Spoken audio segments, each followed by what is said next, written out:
Dans cette vidéo, nous allons continuer la correction d'exercices sur les fonctions quadratiques. Alors, on va aborder l'exercice, ai-je bien compris, de la page 167, pardon. Alors là, donc ici, donc exercice 1, page 167, intersection, volume A.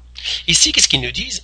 Détermine la règle de chacune des fonctions quadratiques décrites ci-dessous. Donc, on va déterminer la règle des fonctions quadratiques. Ils nous donnent quelques indices. Là, ils nous disent que les zéros de la fonction f sont 4 et moins 9. Alors, je vous suggérerais toujours de faire un petit schéma. Donc, ici, on va faire un petit schéma, un petit graphique. Donc, ici, alors, je vais le mettre ici. Tout simplement pour savoir qu'est-ce qu'il y a. Alors, ils nous disent que les zéros sont 4. Donc, ça, c'est 1, 2, 3, 4. Et moins 9. Donc, moins 1, moins 2, moins 3, moins 4, moins 5, moins 6, moins 7, moins 8. Donc, disons, c'est moins 9 ici. Ils nous disent que la parabole passe par le point 5, 7. Donc, ça, c'est 4, ça, c'est 5 et 7. Donc, 1, 2, 3, 4, 5, 6, 7. C'est quelque chose comme ça. Alors, si je veux la tracer, j'aurai quelque chose comme ça. Et qui devrait passer aussi comme ça. Donc ici, il me donne les zéros et il me donne un point. Donc le point ici, c'est 5, 7.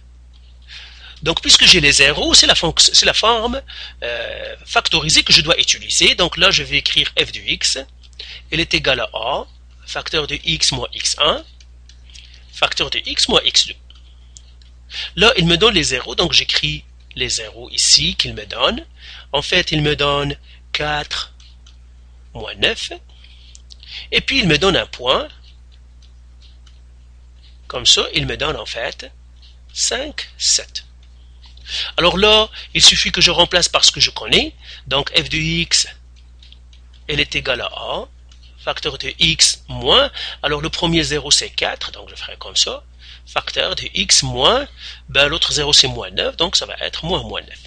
Alors, je fais un peu de ménage là-dedans. Ça va être ax moins 4 fois i moins c'est un plus, donc c'est x plus 9.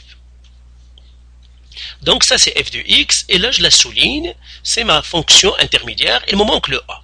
Alors, comment je trouve le a? On a dit que pour trouver le a, j'ai besoin d'un point. Donc, j'écris le point qu'ils m'ont donné. Ils m'ont donné le point 5, 7. Ça veut dire que je dois remplacer y par 7 et x par 5. f de x, on a dit que c'est la même chose que y. Donc, si jamais f de x vous crée de la misère ou vous confond, ben remplacez-la par y. Je pourrais écrire y la même chose que ça, si jamais ça me confond.